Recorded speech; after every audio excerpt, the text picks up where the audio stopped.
जय हिंद मेरे प्यारे साथियों। और आप सब कैसे हैं? आशा करते हैं कि आप सब मस्त होंगे। तो आज हम आप सबके लिए लाए हैं टॉप 25 क्वेश्चन जो कि परीक्षा के दृष्टि से देखा जाए तो वेरी वेरी इंपॉर्टेंट क्वेश्चन है। तो आप लोग से निवेदन है कि वीडियो को अंत तक जरूर देखिए। यदि आप लोग चैनल पर नए हो तो चैनल को सब्सक्राइब कर लें। तो चलिए बिना देर किए स्टार्ट करते हैं। आज का पहला सवाल है, किस शासक ने वैशाली के लिच्छवी राजकुमारी कुमार देवी से विवाह किया था? तो दोस्तों, किस शासक ने वैशाली के लिच्छवी राजकुमारी कुमार देवी से विवाह किया था, उसी को आपको बताना है। आपका ऑप्शन दिया है चंद्रगुप्त, विक्रमादित्य, समुद्रगुप्त, या फिर चंद्रगुप्त प्रथम, या फिर बिंबिसार। तो याद रखिएगा, आपका राइट आंसर हो जाएगा ऑप्शन ए, चंद्रगुप्त विक्रमादित्य। किसको लॉक करेंगे? ऑप्शन ए को लॉक कर लेते हैं। चलिए अगला क्वेश्चन देखते हैं, चंद्रगुप्त प्रथम का राज्याभिषेक हुआ था। तो दोस्तों, चंद्रगुप्त प्रथम का राज्याभिषेक कहाँ हुआ था, उसी को आपको बताना है। आपका ऑप्शन दिया है इलाहाबाद में, बनारस में, कन्नौज में, या फिर पाटलिपुत्र में।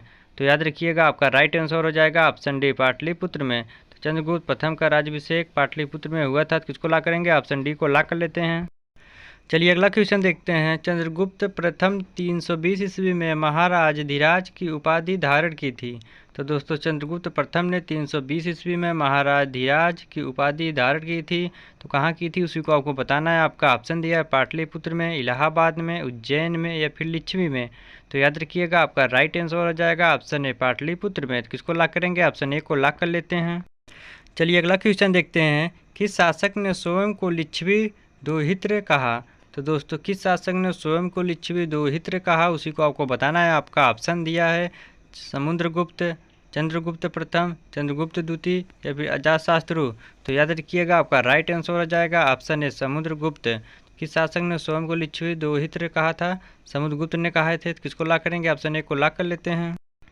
चलिए अगला क्वेश्चन देखते हैं, बिहार में गुप्त शक्ति के संगठन का श्रेय दिया जाता है। तो दोस्तों, बिहार में गुप्त शक्ति के संगठन का श्रेय दिया जाता है, कहाँ दिया जाता है, उसी को आपको बताना है। आपका ऑप्शन दिया है चंद्रगुप्त प्रथम को, चंद्रगुप्त द्वितीय को, समुद्रगुप्त को, या फिर कुमारगुप्त को। तो याद रखिएगा, आपका राइट आंसर हो जाएगा ऑप्शन बी, समुद्रगुप्त द्वितीय को। तो किसको लॉक करेंगे? ऑप्शन बी को लॉक कर लेते हैं।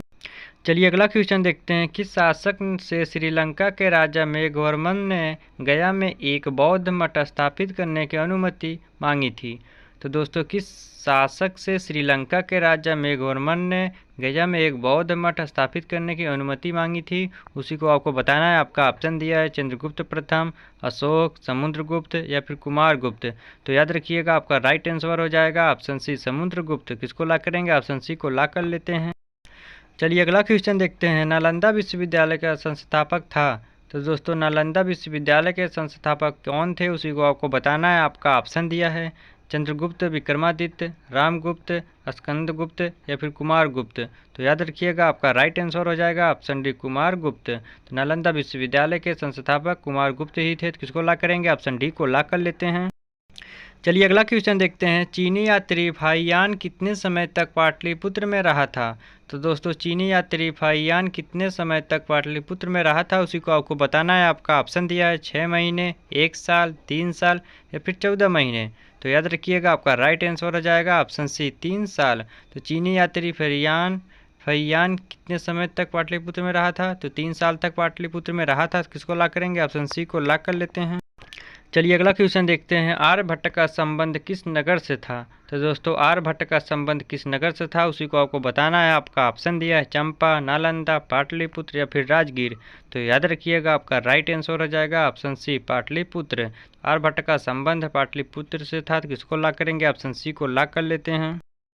चलिए अगला क्वेश्चन देखते हैं, गुप्त काल की एक सुंदर कार्तिकेय की मूर्ति किस जिले में प्राप्त हुई थी? तो दोस्तों, गुप्त काल की एक सुंदर कार्तिकेय की मूर्ति किस जिले में प्राप्त हुई थी, उसी को आपको बताना है। आपका ऑप्शन दिया है पटना, सारण, भागलपुर, या फिर शाहाबाद। तो याद रखिएगा, आपका राइट आंसर हो जाएगा ऑप्शन डी, शाहाबाद। तो गुप्त काल की एक सुंदर कार्तिकेय की मूर्ति शाहाबाद जिले में प्राप्त हुई थी। तो किसको लॉक करेंगे? ऑप्शन डी को लॉक कर लेते हैं। चलिए अगला क्वेश्चन देखते हैं, बिहार में 7.5 फीट ऊंची बुद्ध देव की एक पीतल की मूर्ति प्राप्त हुई है। तो दोस्तों, बिहार में 7.5 फीट ऊंची बुद्ध देव की एक पीतल की मूर्ति प्राप्त हुई है, कहाँ प्राप्त हुई है, उसी को आपको बताना है। आपका ऑप्शन दिया है गया से, नालंदा से, सुल्तानगंज से, या फिर नवादा से। तो याद रखिएगा, आपका राइट आंसर हो जाएगा ऑप्शन बी, नालंदा से। तो किसको लॉक करेंगे? ऑप्शन बी को लॉक कर लेते हैं। चलिए अगला क्वेश्चन देखते हैं, राजगीर के पड़ीनाग मंदिर में पत्थर पर खोदे हुए गणेश, विष्णु तथा नाग नागिनों के चित्र हैं। या किस काल के है? तो दोस्तों राजगीर के मणिनाग मंदिर में पत्थर पर खोदे हुए गणेश, विष्णु तथा नाग नागिनों के चित्र हैं, या किस काल के है उसी को आपको बताना है। आपका ऑप्शन दिया है मौर्य काल, गुप्त काल, परवर्ती गुप्त काल, या फिर इनमें से कोई नहीं। तो याद रखिएगा आपका राइट आंसर हो जाएगा ऑप्शन सी, परवर्ती गुप्त काल। तो किसको लॉक करेंगे? ऑप्शन सी को लॉक कर लेते हैं। चलिए अगला क्वेश्चन देखते हैं। राजगिरी में स्थित जरासंध की बैठक का निर्माण किस काल में हुआ माना जाता है?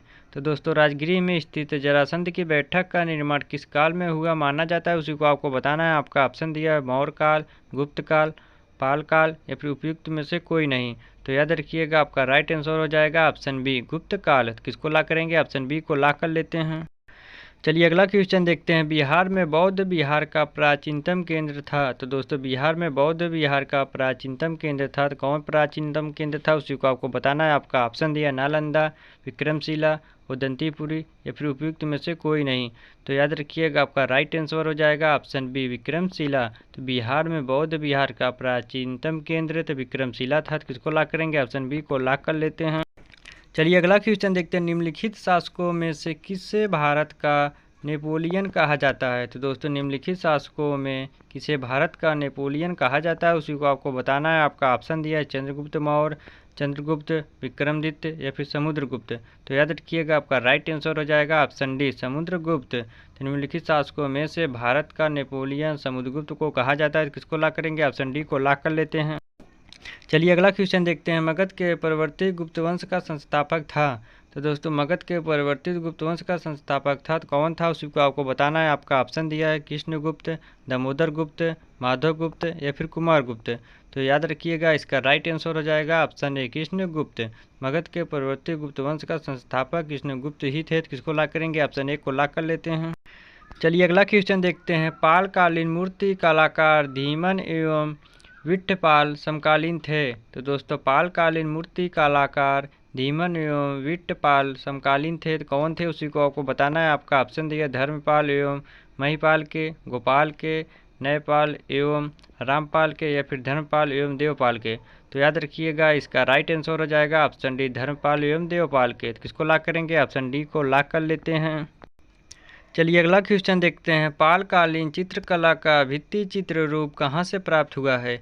तो दोस्तों पालकालीन चित्रकला का भित्ति चित्र रूप कहाँ से प्राप्त हुआ है उसी को आपको बताना है। आपका ऑप्शन दिया है पटना, मुंगेर, गया, या फिर नालंदा। तो याद रखिएगा इसका राइट आंसर हो जाएगा ऑप्शन डी, नालंदा। तो पालकालीन चित्रकला का भित्ति चित्र रूप कहाँ से प्राप्त हुआ है? नालंदा से प्राप्त हुआ है। तो किसको लॉक करेंगे? ऑप्शन डी को लॉक कर लेते हैं। चलिए अगला क्वेश्चन देखते हैं। पाल शासक अपना आदेश प्रसारित करते थे। तो दोस्तों पाल शासक अपना आदेश प्रसारित करते थे, कहाँ से करते थे उसी को आपको बताना है। आपका ऑप्शन दिया है पाटलिपुत्र से, नालंदा से, राजगीर से, या फिर तिरहुत से। तो याद रखिएगा इसका राइट आंसर हो जाएगा ऑप्शन ए, पाटलिपुत्र से। तो पाल शासक अपना आदेश प्रसारित पाटलिपुत्र से करते थे। किसको लॉक करेंगे? ऑप्शन ए को लॉक कर लेते हैं। चलिए अगला क्वेश्चन देखते हैं। पाल काल में श्रीनगर भुक्ति कहाँ जाता था? तो दोस्तों पाल काल में श्रीनगर भुक्ति कहाँ जाता था उसी को आपको बताना है। आपका ऑप्शन दिया अंग को, विदेह को, वज्जी को, या फिर मगध को। तो याद रखिएगा इसका राइट आंसर हो जाएगा ऑप्शन डी, मगध को। तो पाल काल में श्रीनगर भुक्ति मगध में जाता था। किसको लॉक करेंगे? ऑप्शन डी को लॉक कर लेते हैं। चलिए अगला क्वेश्चन देखते हैं। देवपाल की अनुमति से सुमात्रा के राजा बलदेव पुत्र ने कहाँ विदेशी विद्यार्थियों के लिए छात्रावास का निर्माण करवाया था? तो दोस्तों देवपाल की अनुमति से सुमात्रा के राजा बलदेव पुत्र ने कहाँ विदेशी विद्यार्थियों के लिए छात्रावास का निर्माण कराया था उसी को आपको बताना है। आपका ऑप्शन दिया है उदंतीपुरी, नालंदा, पाटलिपुत्र, विक्रमशिला। तो याद रखिएगा इसका करेक्ट आंसर हो जाएगा ऑप्शन बी, नालंदा। तो किसको लॉक करेंगे? ऑप्शन बी को लॉक कर लेते हैं। चलिए अगला क्वेश्चन देखते हैं। तिब्बती इतिहासकार धर्मस्वामी तिरहुत आया था। तो दोस्तों तिब्बती इतिहासकार धर्मस्वामी तिरहुत आया था, कब आया था उसी को आपको बताना है। आपका ऑप्शन दिया 1142 ईस्वी में, 1234 ईस्वी में, 1321 ईस्वी में, 1134 ईस्वी में। तो याद रखिएगा इसका राइट आंसर हो जाएगा ऑप्शन बी, 1234 ईस्वी में तिब्बती इतिहासकार धर्मस्वामी तिरहुत 1234 ईस्वी में आया था। किसको लॉक करेंगे? ऑप्शन बी को लॉक कर लेते हैं। चलिए अगला क्वेश्चन देखते हैं। बख्तियार खलजी के आक्रमण के समय कर्नाटक राज्य पर किसका शासन था? तो दोस्तों बख्तियार खलजी के आक्रमण के समय कर्नाटक राज्य पर किसका शासन था उसी को आपको बताना है। आपका ऑप्शन दिया है नरसिंह देव, हरि सिंह देव, राम सिंह देव, महेश सिंह। तो याद रखिएगा इसका राइट आंसर हो जाएगा ऑप्शन ए नरसिंह देव। तो किसको लॉक करेंगे? ऑप्शन ए को लॉक कर लेते हैं। चलिए अगला क्वेश्चन देखते हैं। बख्तियार खलजी की बिहार में पहली महत्वपूर्ण विजय थी। तो दोस्तों बख्तियार खलजी की बिहार में पहली महत्वपूर्ण विजय थी। तो कौन सी महत्वपूर्ण पहली विजय थी उसी को आपको बताना है। आपका ऑप्शन दिया बिहार शरीफ, उदंतीपुर की, पटना की, भागलपुर की या फिर मुंगेर की। तो याद रखिएगा इसका राइट आंसर हो जाएगा ऑप्शन ए बिहार शरीफ उदंतीपुरी की। किसको लॉक करेंगे? ऑप्शन ए को लॉक कर लेते हैं। चलिए अगला क्वेश्चन देखते हैं। बिहार में तुर्क सत्ता की स्थापना हुई। तो दोस्तों बिहार में तुर्क सत्ता की स्थापना कब हुई उसी को आपको बताना है। आपका ऑप्शन दिया हूँ 1192 में, 2004 में, 1194 में, 1198 में। तो याद रखिएगा इसका राइट आंसर हो जाएगा ऑप्शन डी 1198 में।